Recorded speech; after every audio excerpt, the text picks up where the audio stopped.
Welcome back, everybody, to Grand Tactician, Civil War. Gruntpa Gaming. This is episode 15 of our Rebel Summer 61 campaign using the a.o.m mod. So, as we left off the last episode, we did have two engagements as the Federals are looking to spoil our advance further into Illinois. We did have a battle here at St. Louis. We've had two battles in the region now, which has dragged down the readiness of the traveling harem. They're now just straddling the line between orange and yellow. I desperately want to get this force under the move again, but I'm also still waiting for Lee's Army of the Mississippi to get its readiness up. So that is causing a delay in our movements northward. And we also had a second battle of Nashville, seeing off the 1st Corps Army of the Cumberland. But, I'm not kind of slow moving. So we'll go from west to east here. The siege of Fort Larned is still ongoing. Shows 0 hours left, but the game is paused right now, so that's going to change once I hit play. That should hopefully be over before June 1st. Hopefully sometime this weekend I can get them on the move again. The Indian Army is still at St. Joseph. I really hope to have them on the move again to help clear any federal forces that are over here and chase down the Kansas militia. But looks like 2nd Corps Army Southwest Missouri has stayed in the area. They're 20,000 men reinforcing to 22, and they are attriting. So I may launch, even with such a small force as this, with 8,200 men. But more, they're 8,200 right now. They're going up to 8,410 as the horse artillery I did recruit is on the way. But I did pull out their one battery they had, which was foot battery, from Texas and transfer it to another corps. So the first battery is going to arrive in 5 days. The next battery another 12 days after that, and there's a third battery still recruiting. So they'll eventually get there, but I should probably wait until I at least have one battery before I make any type of attack. But we'll see. I may launch the attack before then, just to clear them out and get moving against the Kansas militia. As said here with the traveling harem, I'm waiting for the readiness to go up a little bit more. And we kind of got to stay parked here at St. Louis for now. So, to get the traveling harem on the move again, I'd really hope to have the Army of Missouri sitting at St. Louis. But there's possibly a federal corps here at Jefferson or Georgetown. So I've ordered the Army of Missouri northwards towards Jefferson to clear out the center of Missouri. We got to herd these federal corps out of the state and get them kicked across the border so that we can get the state to secede to us. I've ordered Lee's Army of the Mississippi up into Cairo to hopefully get their readiness to get up there faster. And I've ordered the Army of Western Tennessee, who was posted garrison Cairo. I've ordered them up to Pinckneyville. Why is it not showing me their orders? So they're on their way up to Pinckneyville just to clear space for Lee's forces. Can't have both corps sitting there. There's not enough supply for that. Our Middle Tennessee is going to maintain position along with the Army of Eastern Tennessee. The Engineer Corps is still working on fortification here at Kingston, which I'm starting to think might have been a waste of time and effort and money, as only the one federal force has tried sneaking through here and none have returned again. But I think having it as a just in case is probably still a good idea, but it's going to be another 6-3 days before that fort is complete. There is a federal supply depot here at Somerset, possibly with McClellan's force. I am tempted to send the Army of Eastern Tennessee in their direction.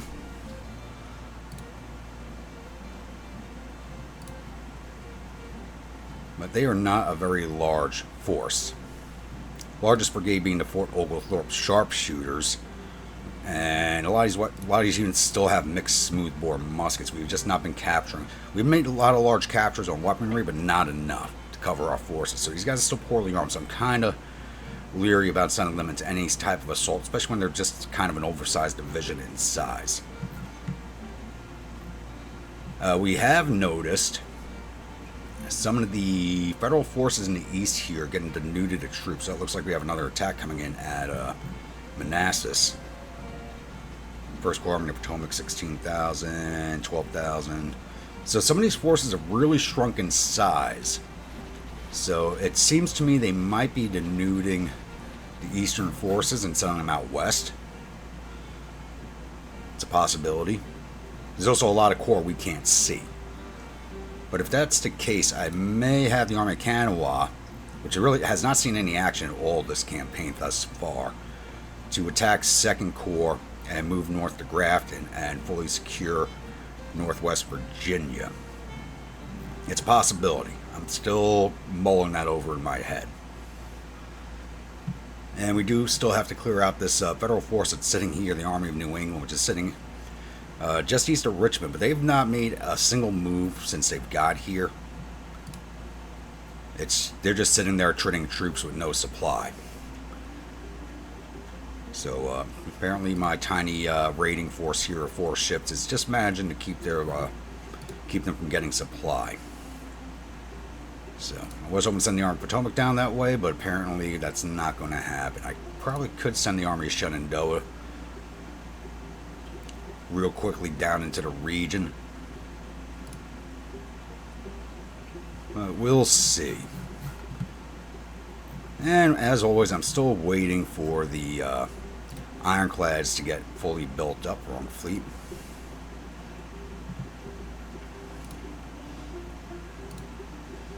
As the Manassas is at 68% and the Virginia is at 96%. I really feel these things are just not climbed up in readiness at all. The Atlanta and the Georgia are both at 24%. It's just taking forever to get these things built. I'm contemplating building more, but it's just taking so long. I don't know. Really, what it comes down to is our shipyards are just too small for the construction, especially with them being blockaded. I do need this river clear so I can get these ships into the Gulf and clear out these federal blockades. Alright, I think that covers the recap and plans going forward. So we're going to go jump into the historical record. And just as a reminder to everybody, these videos are always chapters, so you can jump around to whichever part you do so choose.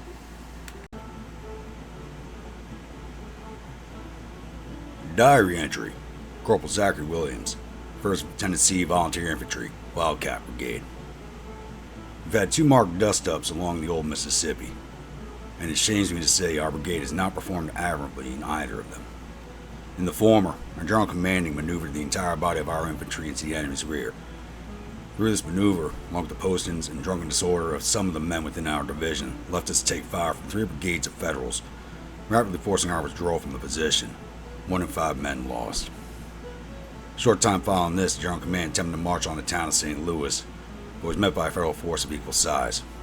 Our division, along with the rest of our body of infantry, set about improving our position with felled timber, mud, and riverstone. Perplexingly, and to Colonel Manny's exasperation, our brigade was sent out from the works despite recent losses far exceeding any other brigade in the Army. After sending 8 volleys the enemy's way, I could not estimate the effect if ordered to. We were withdrawn back to the works in preparation for a Federal advance. Holding to our posts, we repelled the brigade to our immediate front with heavy loss, but swept by enfilade fire by 2 brigades and trampled underfoot by our comrades in the White Lightning Brigade. We were tired in bad order, chased by heavy fire. There is great fear and discontent among the men who believe the General Commanding considers us 4th-rate troops and is actively endeavoring to have us killed to open up the ranks for more of his emus.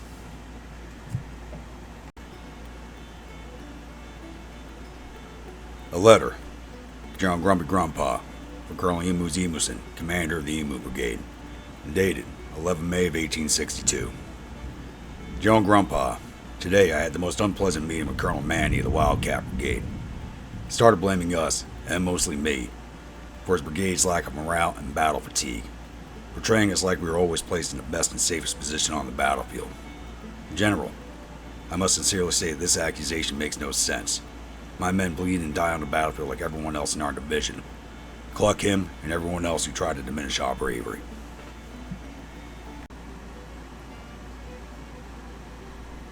From the diary of Colonel Ami Vargas, Commander, Tiefling Infantry. May 7th of 1862. Yet again the harem finds itself at the front of Confederate advance into the Union, this time encountering the Army of Cumberland. My unit under Gregg was placed on the left flank, with Drayton and Rains behind us, with artillery and cavalry on the middle and right of the line respectively. I woke just before 5 o'clock as General gave me orders and we marched into position. As we waited for daybreak, I drank coffee with some of the men. One offered me a cigar, but I declined it. Never been one for cigars. Finally, and began to march on the enemy's flanks. Around 7:30 to 7:40, we were engaged by some Union cavalry, and I did my best to hit the soldiers and not the horses. Those poor animals needn't suffer for the idiocy of their riders. Luckily, the Copperheads assisted us and provided covering fire so we could assault the main force on time. Upon seeing the cavalry off, we received rumors that Gruntpa was joining the command behind us. Not too long after the rumors flew, we got our orders to push the Union's flank. I stopped on because it appeared the Union cavalry fought off was stuck in a small river across to face us, so I ordered my men around them. Once again, as I yelled out orders, organizing my men's advance towards battle, I felt the same feeling I had felt only a month ago, that I belonged on a battlefield. I think maybe I was always meant for military life. Eventually, the cavalry was truly sent packing and began to advance on the infantry brigades that arrived to stop our advance on their flanks.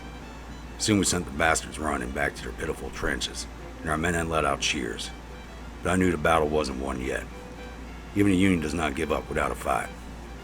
Thanks to our excellent maneuvering done by our general, some other parts of the harem have secured a strategic position on Mason Hill Road.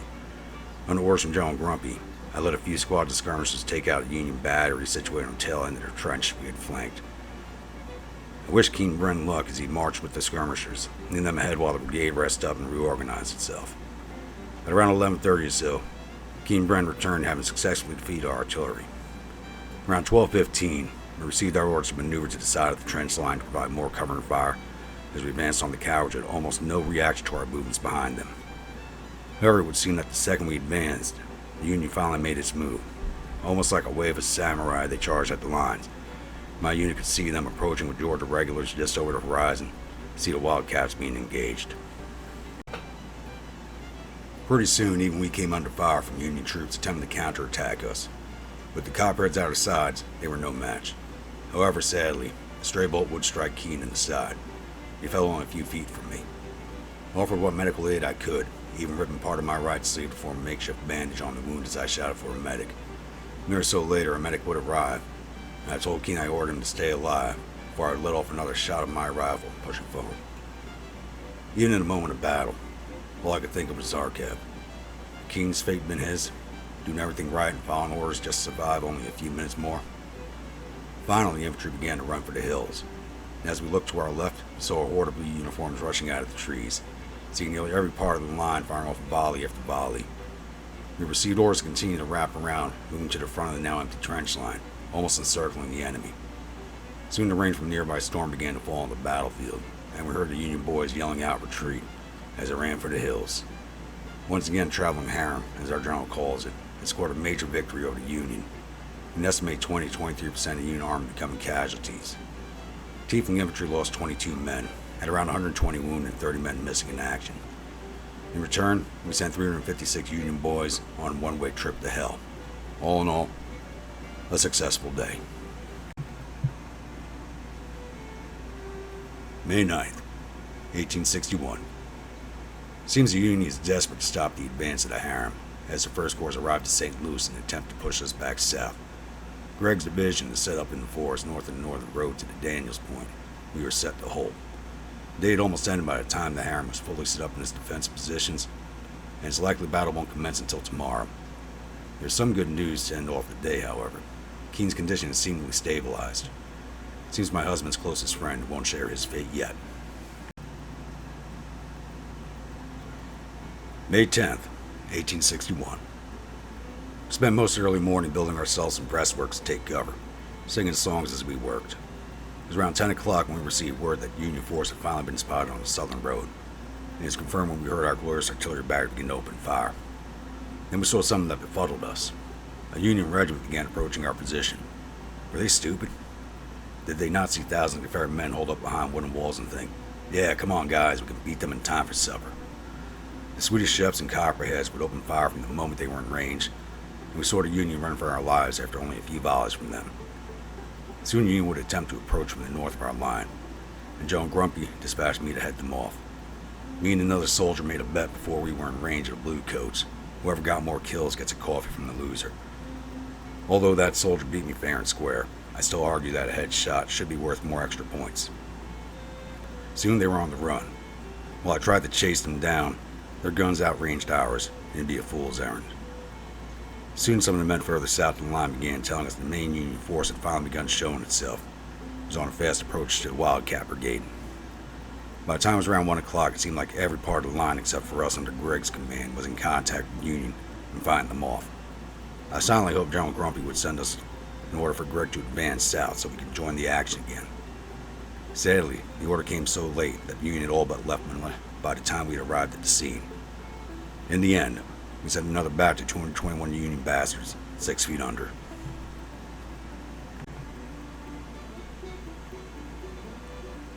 From the diary of Captain Dagwin McDreamott, the 1st Scottish Emu Regiment, dated May 7th of 1862. Aye, setting sail at last. How we have longed to go overseas to aid our brothers and sisters in America. This is not a war for a single nation. It is a war to once and for all win the freedom of all emus over the world. And our sacrifice will ensure our rights from now and forever. It would be my pleasure to walk into the White House and stick that emufication proclamation right up Abe Lincoln's skinny arse.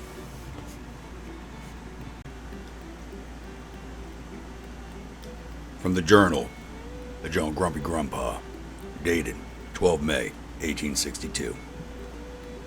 I have been made aware through a letter from Colonel Emuson and conversations with several of the officers around headquarters.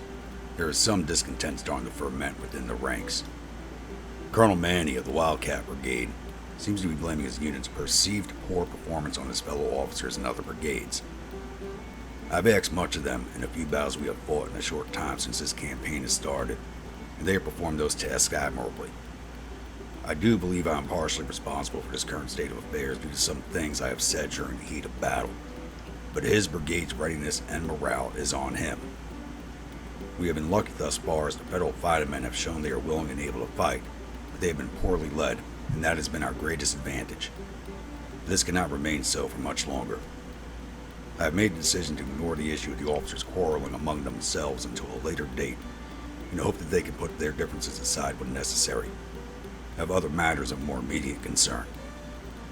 The lack of supplies available to us due to the Federals burning the supply depot at St. Louis during their retreat. The troops have not noticed yet, but it will soon become apparent. I'm also still awaiting word from General Lee as to his plans of advance to support us. What I've seen in the papers, he has not moved his army from New Madrid since his battle there earlier in the month. I mistakenly called him Granny Lee in front of the officers during a meeting. Hope my nickname for him does not spread beyond the meeting, but I do not hold high hopes of that. For now, we are remaining at St. Louis, and I have ordered the construction of a new depot to keep the men occupied. Hopefully our government can get supplies to us past the federal gunboats still patrolling the Mississippi River. We've also received word through the papers that the British government has decided to recognize the Confederacy as an independent nation and are mobilizing troops to aid us. This is joyous news, but I do fear that British intervention will detract from the victories we have achieved thus far.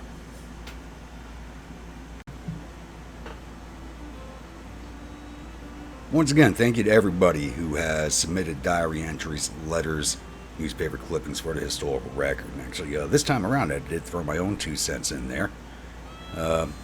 Hopefully, a little more dynamism to the conversation, as it looks like we got something starting to form up there with the conversations between you. Hopefully, my thoughts will add something to that. I'd like to see how this, where this story leads us. Now, one thing I didn't point out during the recap, because I did not notice, is the British armies are actually already on the move. Army of Canada is moving south of 20,000 men and 45 guns, and they're already in northern New York. And you got the British Expeditionary Corps following behind with another 26,000 men and 75 guns. So it's going to be interesting to see how this starts to pan out. Now we just got to wait for the French to intervene, which we're working on right now. It's another 27 days until we have the Mexican intervention or support Mexican intervention done, which should bring the French into the war also. But we'll see.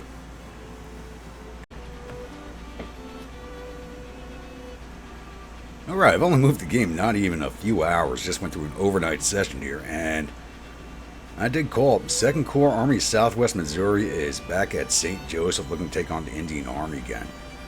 Bringing 17,430 infantry, 2,513 cavalry, and 7 guns. Still under the command of Fremont. I can't believe they have not replaced him yet.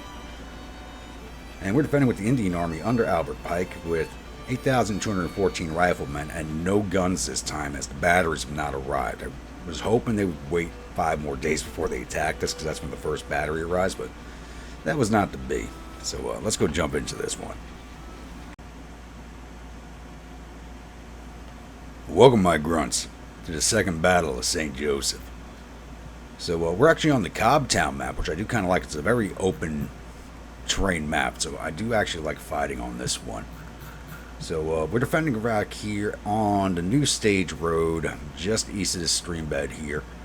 And the Federals are coming in along the old stage road up here. So they do have a couple of approach paths that come straight down old stage onto the new stage, or they can come along here, along this farm road from the Williamsman Church to the Revere House, and come down this direction.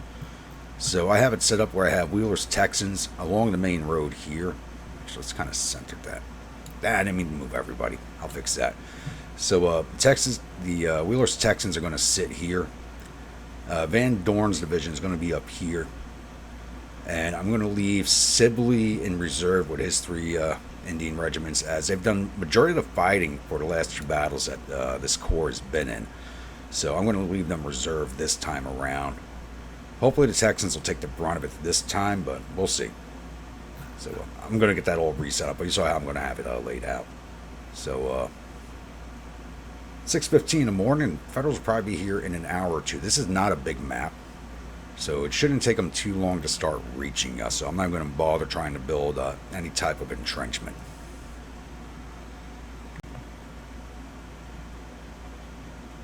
Alright, it's now 8:47 in the morning. We do have siding on the 1st Federal Cavalry here, and that is the Indian Home Guard, which is very poor morale, heading straight for the 1st Cree mounted rifle. Sounds like we got some more cavalry behind them, possibly artillery battery, but I'm not too sure. And we got more Federal forces approaching the road here. Okay, there's their battery. It's the one battery with 0 guns. Okay. That can't be right. And I can hear infantry coming up behind them.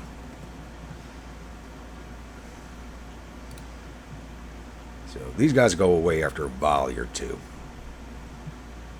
Let's speed this up just a little bit. I don't like running the game at too advanced a speed, as it throws off the AI. I was hoping the Texans would take most of the fighting, as they really haven't done any fighting yet. There we go. And are you guys going to stop there? It looks like. And there's more artillery coming up here. 5 guns, okay. And I think they had 7, so there's 5 in this battery, 2 in that other battery. Just don't have them counted for some reason. What are you boys going to do? We have here 7th U.S. Regiment, very poor morale also. 13th U.S. looks like they have good morale. These guys are down to 350 men. Oof. That is not good for them.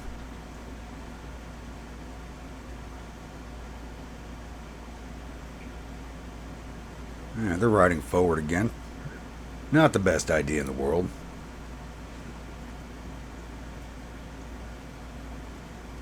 We should just ride over to our lines and join your brethren over here, but I don't think that's going to happen.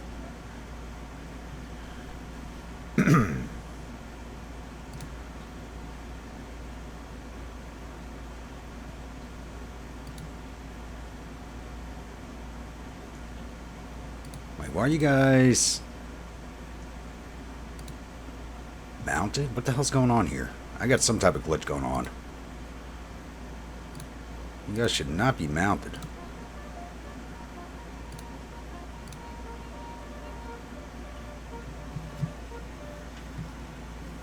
That's some time of glitch.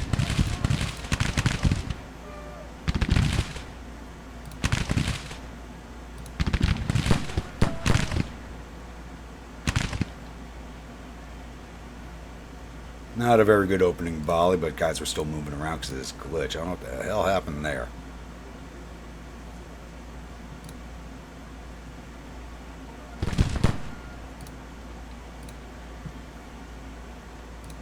You guys are probably armed with mixed cavalry weapons, so they're not even in range of us. They could also have sharps, but those aren't long range. And there they go already.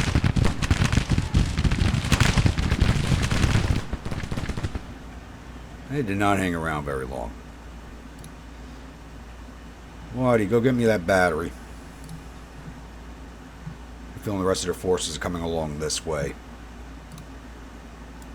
I'm going to shift you boys around.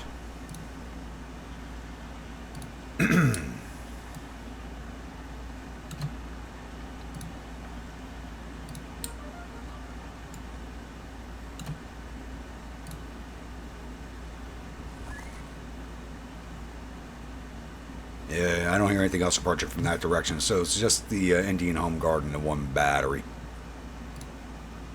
So, Whitey can go take care of them.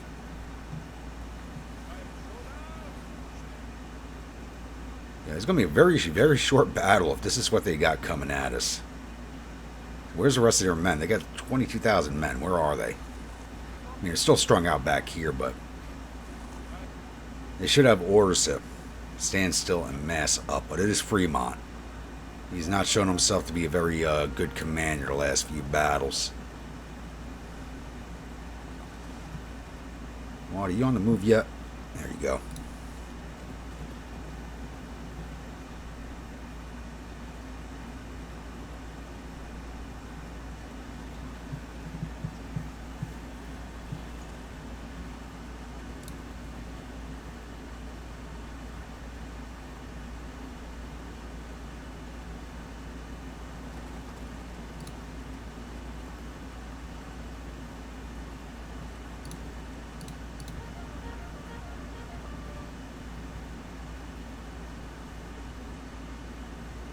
What are you boys doing? You know what? Scurry. Just go see them off, please.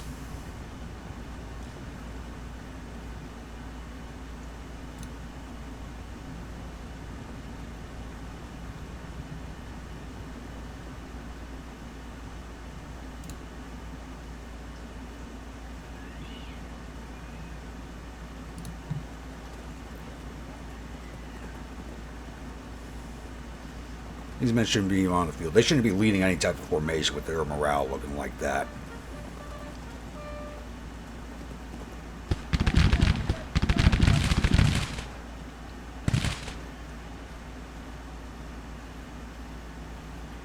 Very poor opening volley.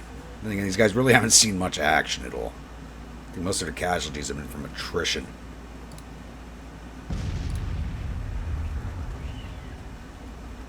Audie, what are you doing? Go get them, please.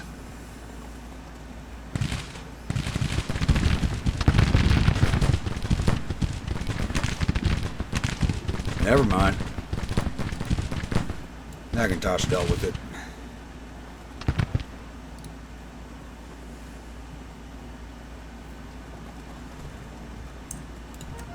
Go capture those boys.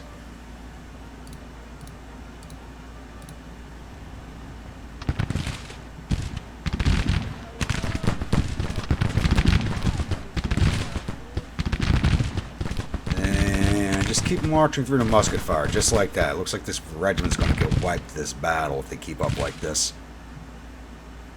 Waddy, I told you to go get those men. Go get them.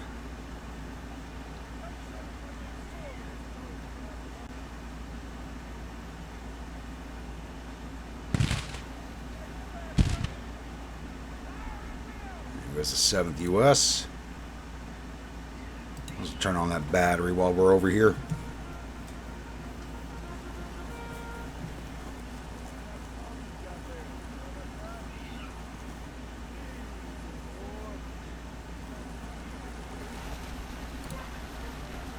Okay, Waddy, you're starting to annoy me. Go get them.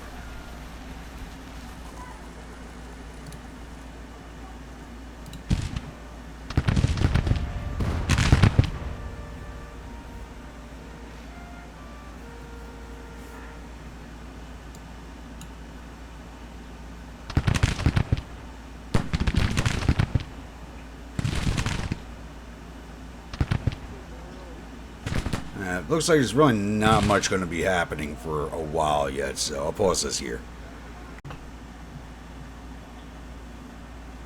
Alright, it's now 10:14 in the morning, going 10:15.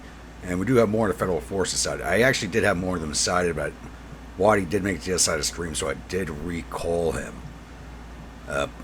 13th U.S. is still slowly, ever so slowly, making its way forward. The Fremont seems to be trying to destroy all of his independent units. So the Federals are still coming over here. So the Independents are like going out ahead of everybody and just getting butchered. These three main infantry divisions are still strung out along this road and tree line back here, so it's going to be a while before they get up. And I'm getting tired of waiting for these guys. Seminoles should see them off easily, supported by the 4th Texas over here and the 2nd Creek Mounted Rifles. I did send first Choctaw and 6th Assault over here. I saw the Federal Cavalry was all coming. I don't know what is going on. The cavalry came down here towards the river and started riding back up this way, so probably didn't need to send them there, but I did.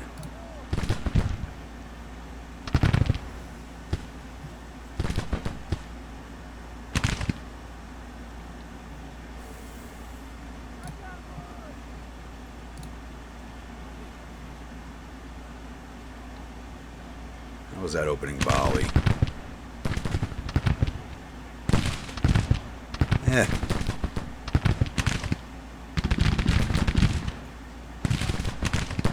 They're going to break soon enough. Their morale's not high. It's at, it's actually higher than it was. It's gone up a little, but it's at 41.3. Ours is not much better. You'd think it'd be higher, but we are in a state we don't control yet. We got to get these boys kicked out of the state. I'm hoping they retreat north upriver and not south into Kansas. That's just going to make things harder for me.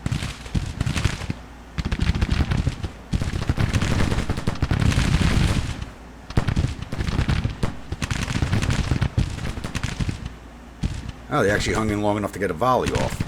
Who'd they hit? 3 men in Texas got hit. And 2 in the Seminoles.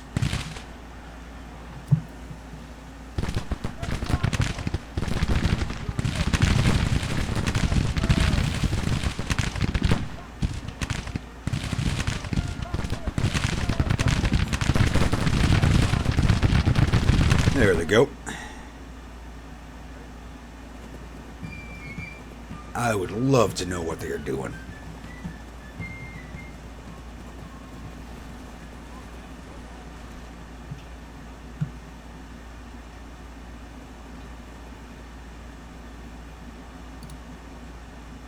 Fremont's got no idea what the hell he's doing.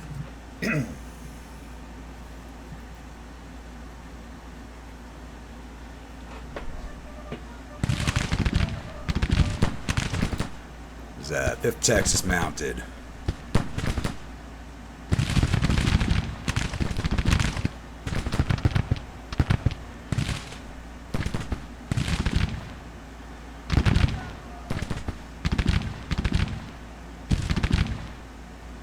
Even though this force is 3 times our size, as long as Fremont's in command, I got no worries.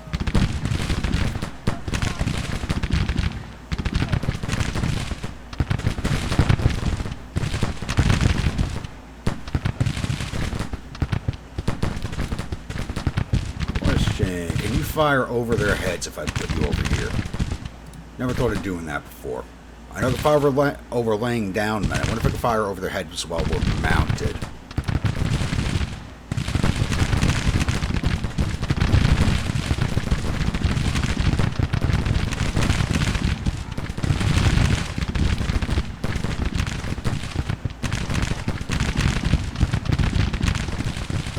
Looks like they may actually be setting up for a proper attack. That could be a little worrisome.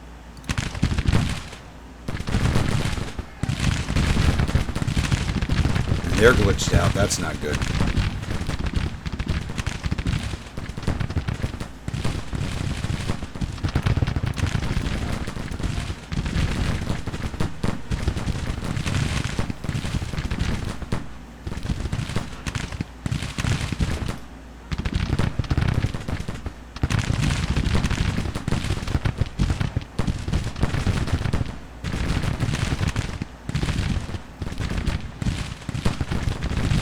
Thought they were about to charge me for a second here. That was going to be an issue.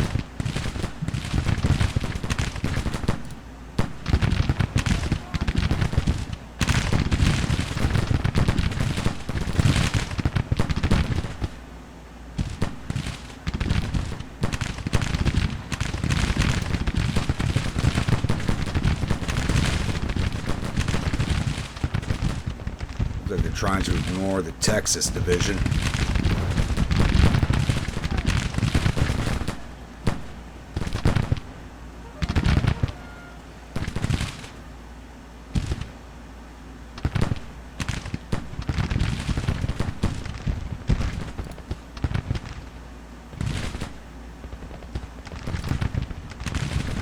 Come out this way.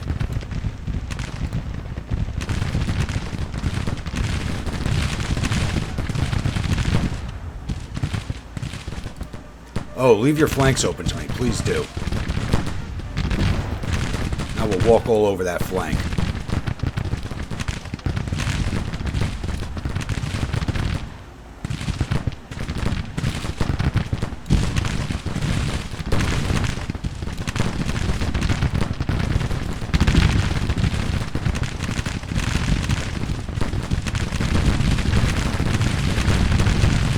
Have at 'em, boys. Day is ours. They've already lost us. They just don't know it yet.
Real torrent of fire going on right now. Yep. First Choctaw broke.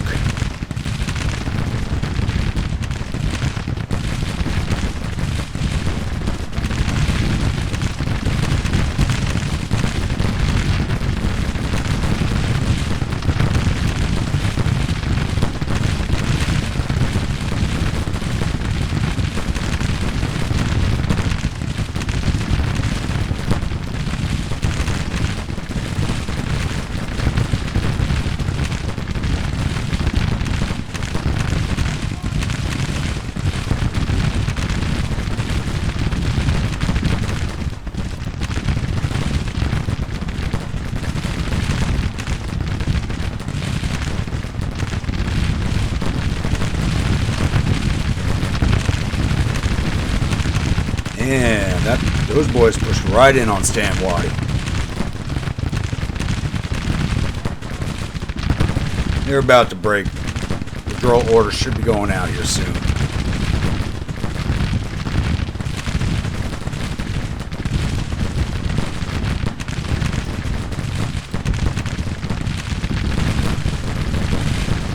There they go. Keep shooting them up, boys. Just keep shooting them up. More casualties we cause, the better.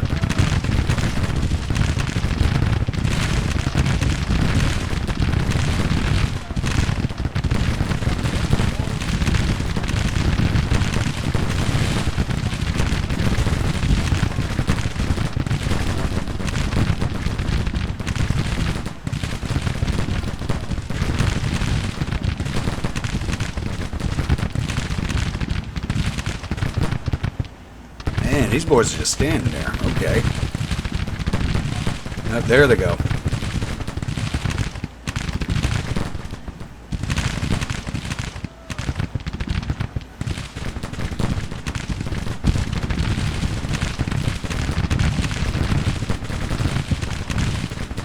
Everybody leveled up fairly nicely. I think some of our heaviest casualties so far for this corps, but still not too bad. The losses we really can't afford to replace with the Texans and Indians.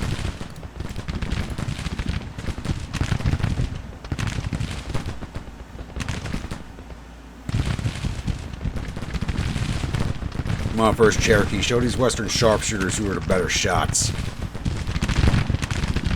Wow, these boys just sit there taking it. There they go. Let's see if you can't hit some more of these militia boys here. We're out of time.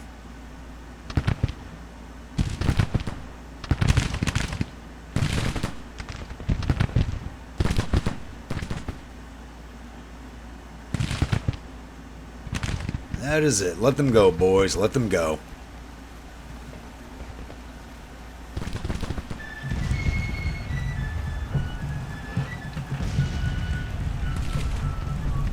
Not too bad. I was actually surprised Fremont pushed in the attack like that. Very surprised. Things got very loud. But I love to see it. Took down 1,900 of his 18,000 infantry, 400 or 2,600 cavalry. All 10 of their guns. Total loss of 2,400 of their 21,000 men. We lost 530 of our 8,200 cavalry. No guns because we didn't have any. Total loss of 530 of our 8,208 men.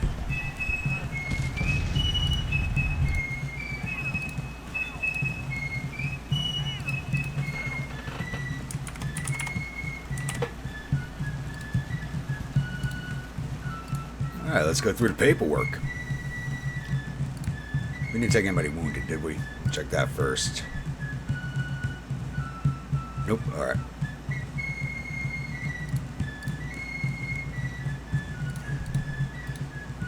Alright, Van Dorn's division. 1st Seminole did 387 infantry, 60 cavalry for total 393. 1st Creek Mounted Rifle did 138 to infantry, 24 to cavalry, 14 artillery for a total of 176. 2nd Cree did 421 to infantry, 24 to cavalry for total 445. Division total 1,014. Sibley's division. 1st Cherokee did 95 to infantry. 2nd Cherokee did 72 to infantry. Captured 37. 19 artillery for total 128. 1st Choctaw Chickasaw did 24 to infantry. 82 to cav for total 106. Division total 329. Wheeler's division. 2nd Texas did 102 to infantry, 51 to cav for total 153. 7th Texas did 23 to infantry, 9 to cav, 12 to artillery for total 44. 4th Texas did 369 to infantry, 13 artillery for total 382. 12th Texas did 14 to infantry, 109 to cavalry, 21 artillery for total 144. And 5th Texas did 183 to infantry, 81 to cavalry for total 264. Division total 987. So it looks like the 2nd Cree Mounted Rifles under Sam Waddy gets the Grumpy seal of approval for this battle. Let's see if we got any of their commanders.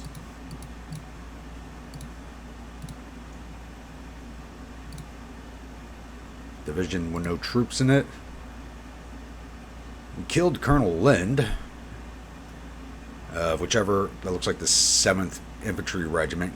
Brigadier General Bissell of probably the Western Sharpshooters, I think.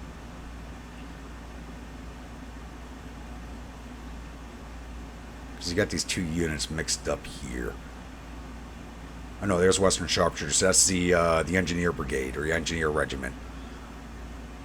The Sharpshooters Cavalry Brigade. Nobody. 4th Division. Nope. Independent Battery. Nope. Wounded Colonel Potter. Alright. We killed 2 and wounded 1. Alright. Closed out of here, and I'll see you all at the newspaper screen. Victory at the 2nd Battle of St. Joseph. 2nd Corps, Army Southwest Missouri, fleeing in panic. Captain Sheldon loses face, so They blamed it on the poor battery commander once again. Fremont is good at getting the blame taken away from him. Second Battle of St. Joseph entered the second quarter retreating in panic. The Army's reportedly suffered total casualties of 2,387 men. There are 360 killed, 479 captured. Our casualties total 530 men, with 76 killed, 75 missing, and the rest are wounded. We captured 1,004 rifles and 2 guns from the field and sent 468 soldiers down to our prison camps. Like I said, we just did an overnight period and moved into the next day, so nothing else has really happened on the map at all. So, I'll be back. Alright, we've got ourselves another combat here, and this is happening the same day as the Battle of 2nd St. Joseph. So it says we're in contact 1st Corps Army of the Potomac, but Army of James is in command. So we get the 1st Corps Army of the Potomac with 16,260 men and 45 guns. Army of James headquarters under Buell. And 1st Corps Army of the James another 12,591 men and 38 guns. So they're bringing a total of 20,417 infantry, 7,345 cavalry, and 83 guns. Going up against our 25,893 infantry, 2,679 cavalry, and 120 guns under Beauregard. So I don't see this battle going any better for them than it has in the past, but maybe they're going to show some better fighting initiative like we just saw in this previous fight. Here's hoping. Welcome, my grunts, to the 9th Battle of Manassas Junction. So we are defending the New Market and Subtlety Road back here at this wood lot. So I have Hampton Legion defending this road here. Denver Brigade to their right, Johnson's Division to their right, defending here as I expect them to cross these fords up. Federals are entering here on the Braddock Road, here along this unnamed road, and at Centerville. So these 3 divisions facing this way, supported by the Virginia Artillery Reserve. I have Ruggles Division and Mountains Division facing this way towards the McLean House and Mitchell's Ford and Blackburn Ford, as I do expect Federal troops to come this way, but I expect the mass of them to cross at Balls and Island Ford. I could defend up there at those fords, but I want to try and give the AI a little bit more of a fighting chance instead of just butchering them at the fords. And they are supported by Washington Artillery, and I do have Lee's Cavalry, the Laurel Brigade, sitting in reserve. So, straightforward defense. Like I said, I'm expecting the mass of them to cross here, Island Ford and Balls Ford, but I could be very wrong in that assumption, but we'll see.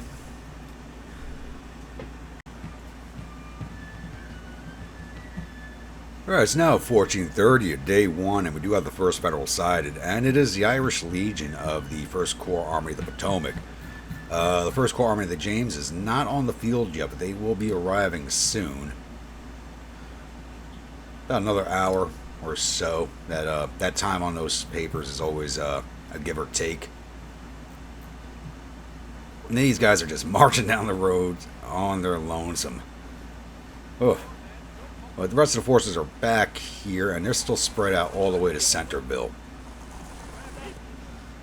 They are approaching this way, and these are my largest divisions sitting over here, so probably not the best place for them to attack. And have you guys on counter battery, right? Yeah.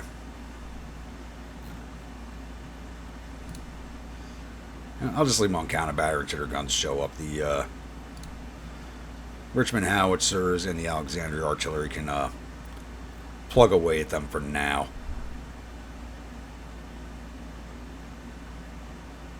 Let's see if these boys let's see if Cochrane's going to be crazy. Is Cochrane still in command of them? Let's check.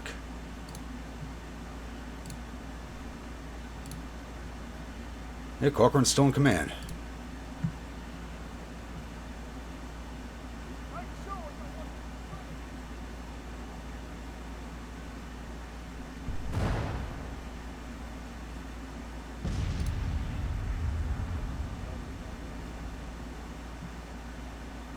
Looks like they may have stopped. When we see them batch up like this, they're still going to come on to us on their lonesome.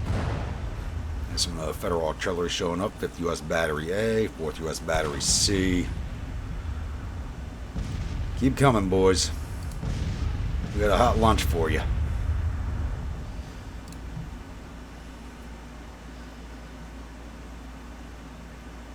wish Hood's Texans were not a melee unit. Oh, did they stop? Did they glitch? Where are they going? What's going on there? Their batteries starting to come under fire from my batteries of the Washington Artillery.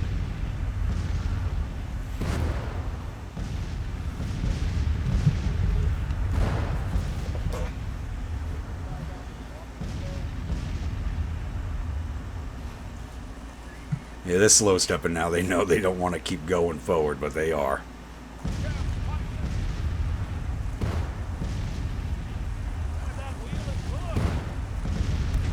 So morale for the Federals is not very high. It's currently at 40.3, so shouldn't take too much to see them off, but it depends on the morale of the other corps when it arrives. This could jump in the other direction just as easily.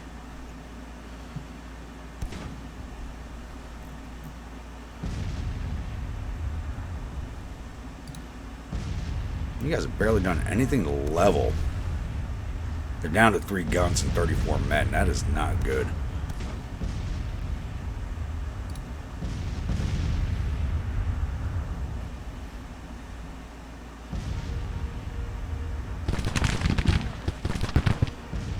There goes the Louisiana Tigers firing on them with those Derringers. Most of the men in this army are now armed with Springfield rifle muskets.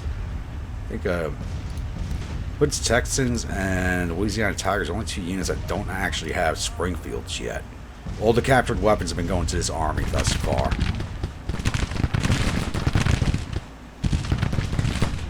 Now let's lay you down and not waste those shots on them. And we're going to shift the rest of these brigades for a better facing.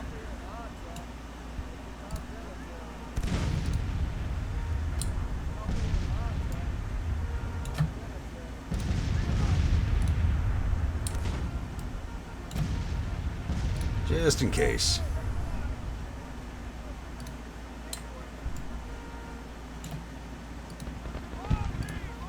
Oh, we got some Federals down this way too, apparently.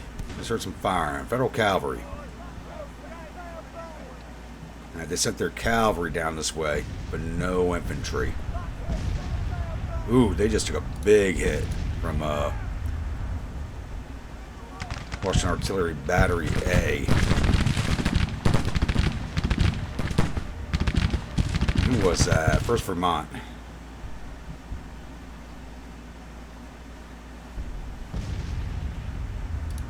think this gun can stay here. It's not a bad position for them.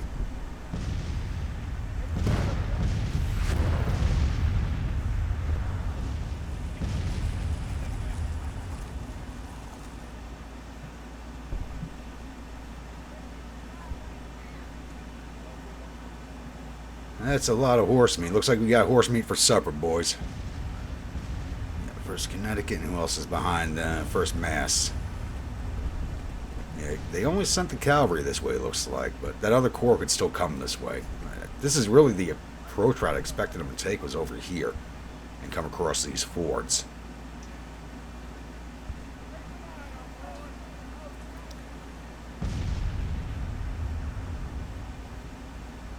Withdraw or keep advancing. I just saw a rider head over to them. Just lay back down. Cochrane's playing it smart.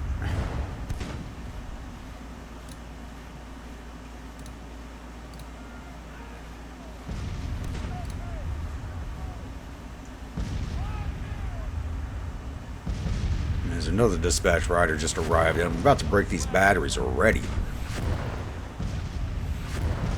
How are you boys leveling? It could be better.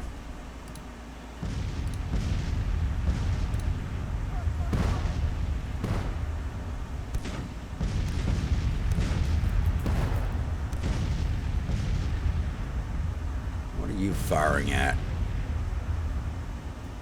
Oh, hello, there's some infantry. I think I just spotted infantry right there. So they're coming in from multiple directions. Okay. Commander. I mean, Buell's in charge of everything, but who's the 1st Corps commander? Mansfield.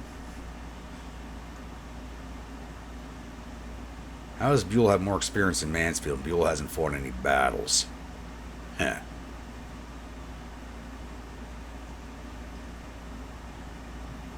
Or his number battle's 0 because he just took command of the army. That's probably just because he took command of the army, James. He's got no battles as a commander of that unit.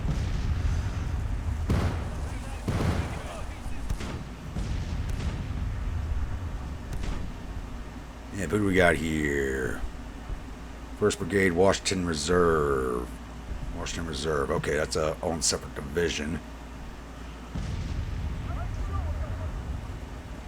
Oh, and there's Buell himself. Maybe we'll catch him with some artillery fire.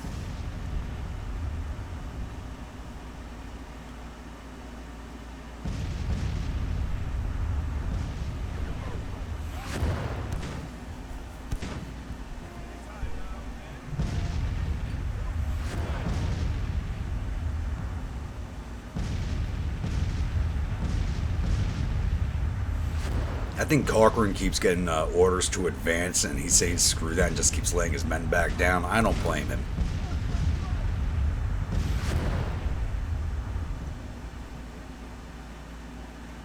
Did make the right decision to cover this area.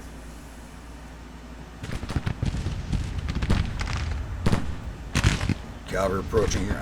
I don't know why these boys are still riding straight at my infantry line. That's just free XP they're giving us.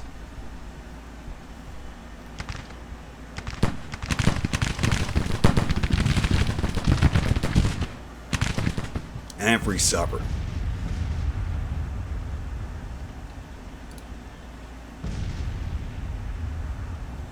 Cut these boys down by a half their number.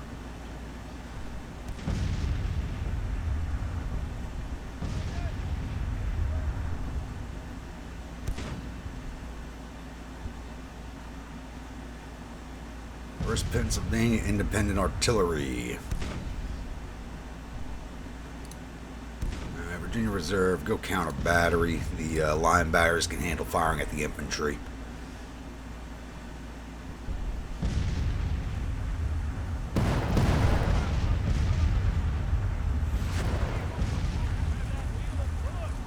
Maybe they sent most of their artillery this way, with just Corcoran and some cavalry supporting. Herbert is coming on with his corps now. Be well before they're all on the field. We already knocked them down to 34 morale from the 40 they had, so this is more or less a waiting game for them to basically break the rest of their force, because they just don't have the morale for this.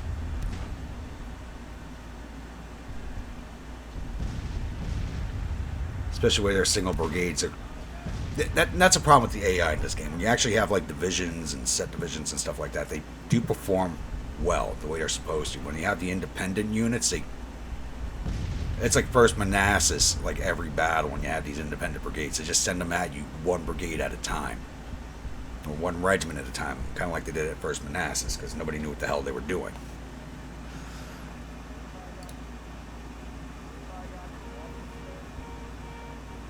Get a good canister shot in there. We should have a good level jump on the batteries. Nope, they didn't have canister loaded. Pamlico's leveling the sharpshooters up quite nicely. Yep, there's that big jump on the leveling right there.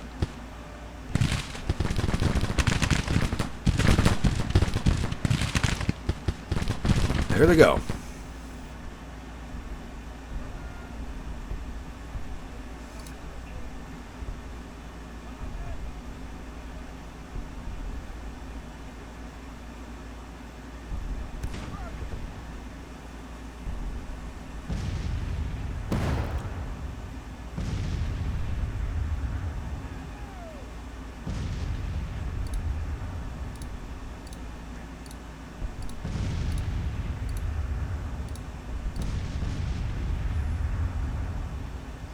Taking any casualties in our batteries.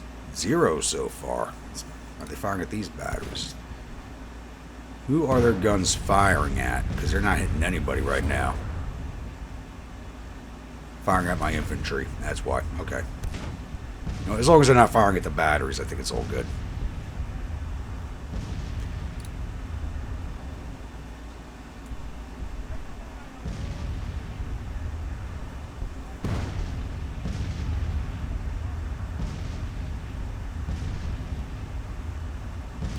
Now, having a demi brigade here is probably not the best idea in the world because they are the smallest unit.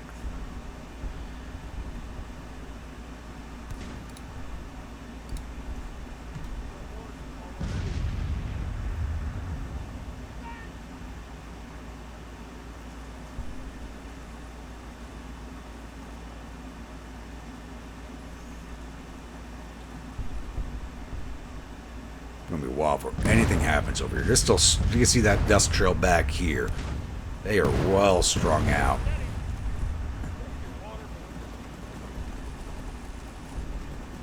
And it actually sounds like a ton more cavalry than infantry.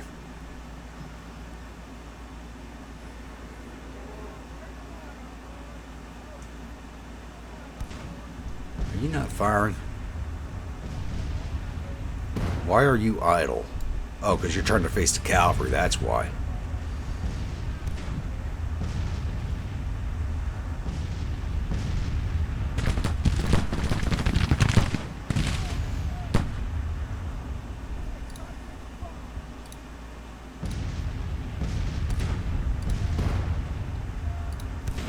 You guys level up by fighting laying down, so let's do that.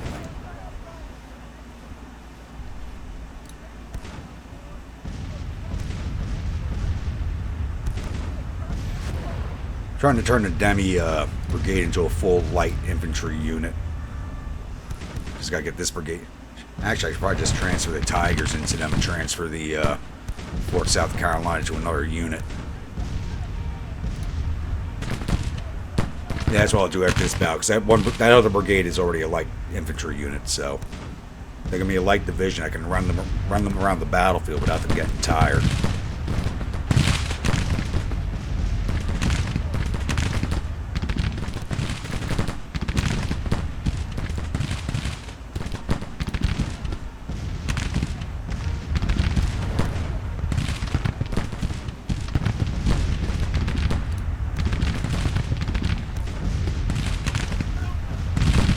These guys are being targeted by all my batteries, so that's not a good place for them to be.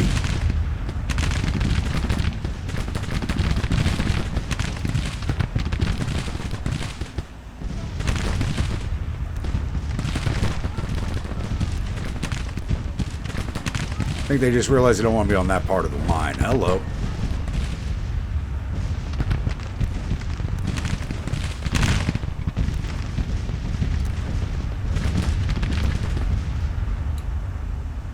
Bottom shift.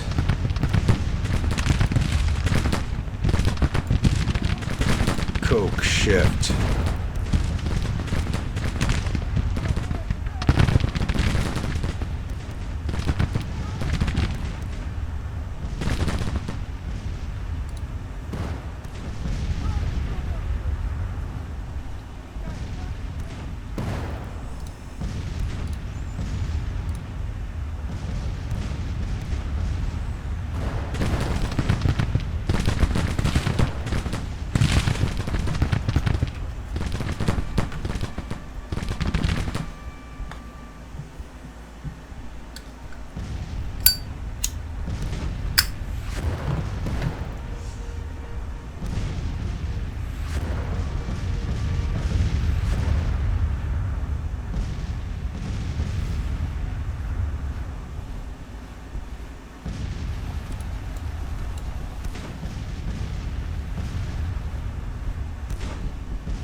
Give me skirmishers. Hit that battery.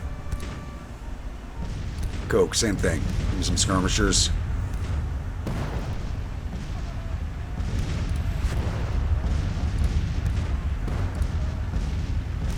And hit that battery.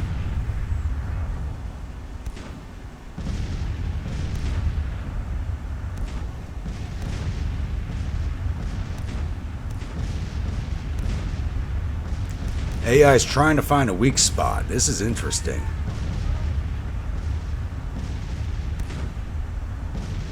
Like, okay, this way's a bad idea. Can we find another way?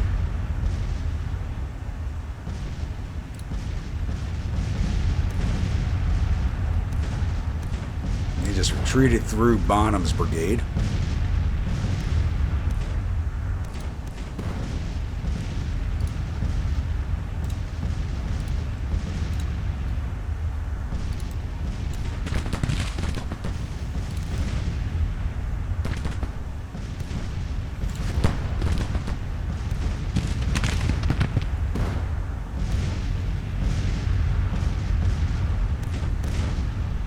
It's a target-rich environment. You boys just go fire at will.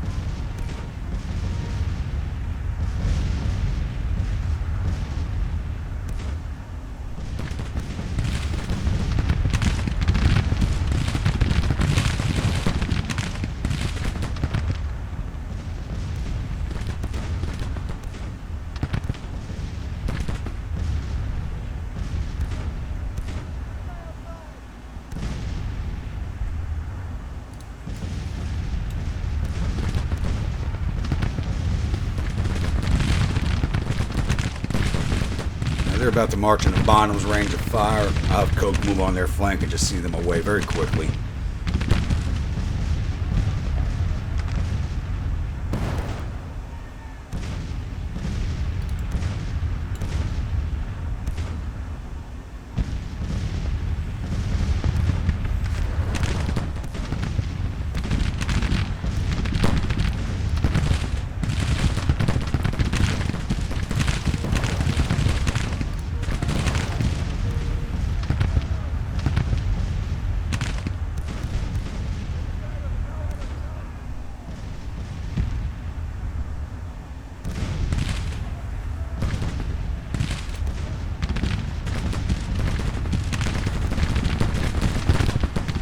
There we go, that nice height advantage we got.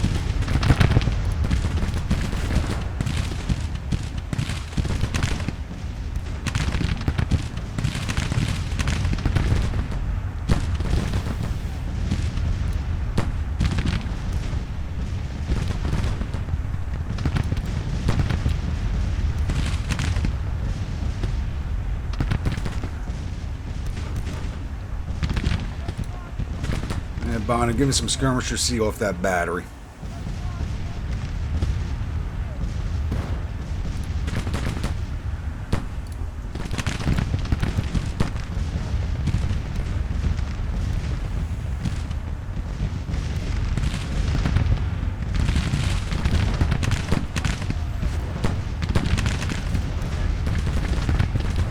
Cavalry's never going to learn.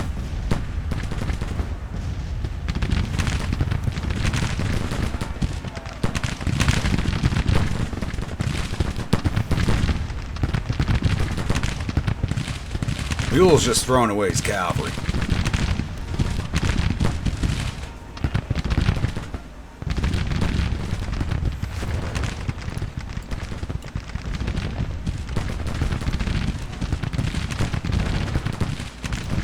Lock them down.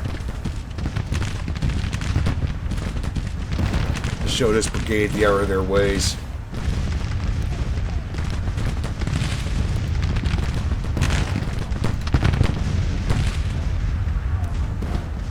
And it looks like the Federals are already withdrawing.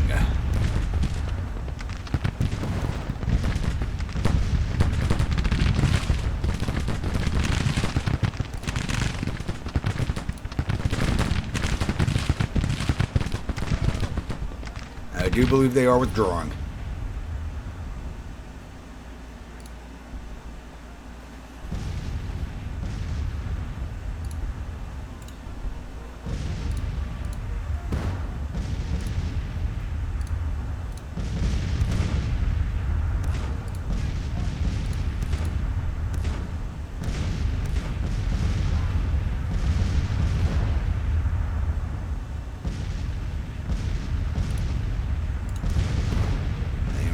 No?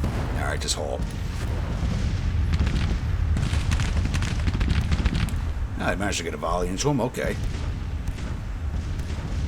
Very, very lopsided victory in my favor, but they did not have the morale for this. Nor the troops.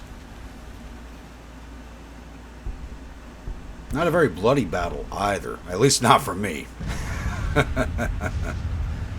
We only got 7% of their force. Let's just speed this along. We just gotta wait for those withdrawal orders to go out.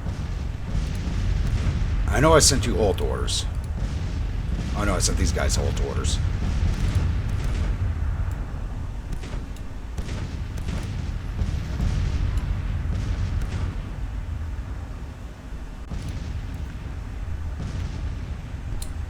I'm gonna rejoin your division.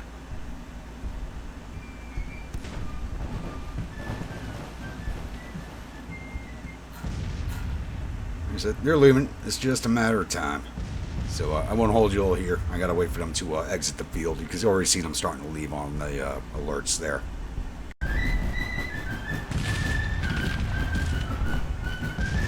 Alright, and the army did finally withdraw. It did take a little bit longer for that to happen. So we took down 1,050 of their 25,000 infantry, 1,300 of their 9,000 cavalry. We got 40 of their 105 guns, total loss of 2,600 of their 35,000 men. We lost 207 of our 25,884 infantry, 0 cavalry, 0 guns. Total loss of 208 of our 30,179 men. So I don't know where that extra man came from. None of our officers are wounded. Probably an artilleryman. We didn't lose guns, but the guns aren't the men, so.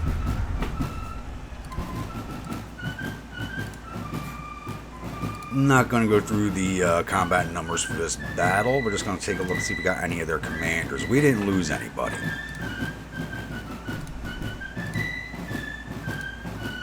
Wounded Colonel Gibbs. Wounded Lieutenant Colonel Schweitzer.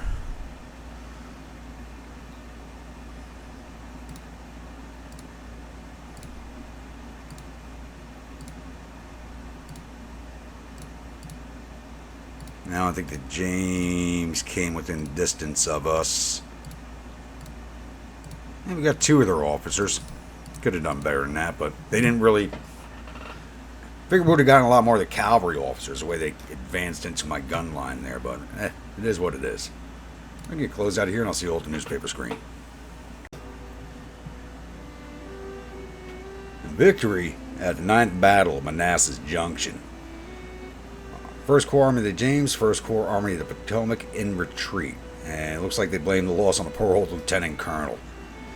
Getting tired of really seeing these lower ranking people take the loss, all the blame. I really am.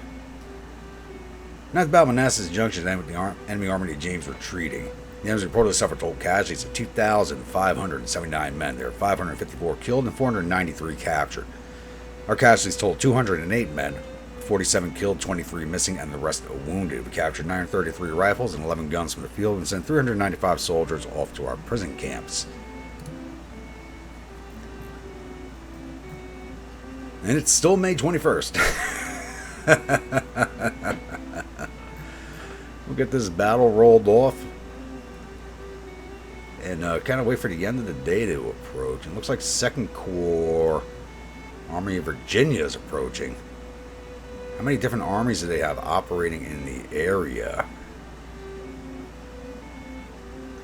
Are they actually going to come and fight us?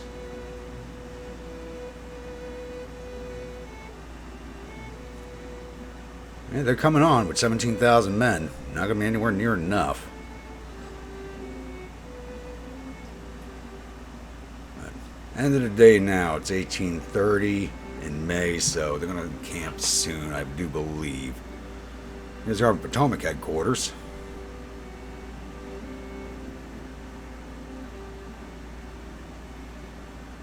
Alright, I do believe we're going to end this episode here. I try not to exceed 2 battles per episode. I mean, honestly, this has literally just been one day.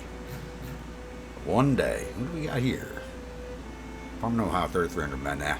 And Department of Indianapolis, 30,000 men. Okay. Looks like the Federals want to do something, but they don't know what to do. And that's where you boys went. I need you to go east. You need to retreat east. How are we looking? That fight really dropped down our readiness. We were in the green. Now we're pretty damn low. Then again, waiting for those batteries to arrive is also doing that. 4 days, 11 days. Speaking of which, is the other battery recruited yet?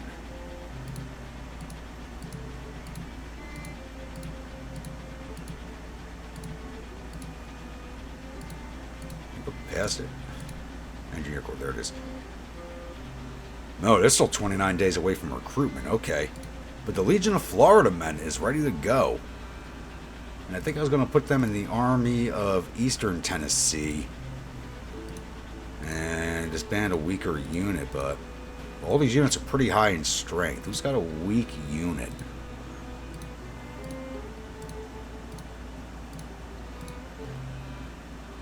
Tappan's Brigade from Arkansas is under 1,000. 10th Arkansas Infantry Regiment's under 900. 12th Arkansas is at 900. What? Shouldn't Claiborne be in command? No, he started out as a regimental commander, so he wouldn't have control of the senior brigade. Okay. Yeah, that makes sense. It's stuck in my head because Claiborne did have command of the senior brigade. He just didn't get it in this playthrough. So, I have plenty of Arkansas men.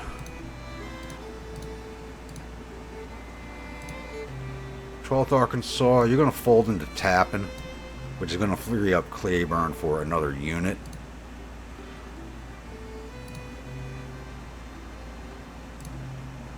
And Legion of Florida men is going to come here to Army of Western Tennessee.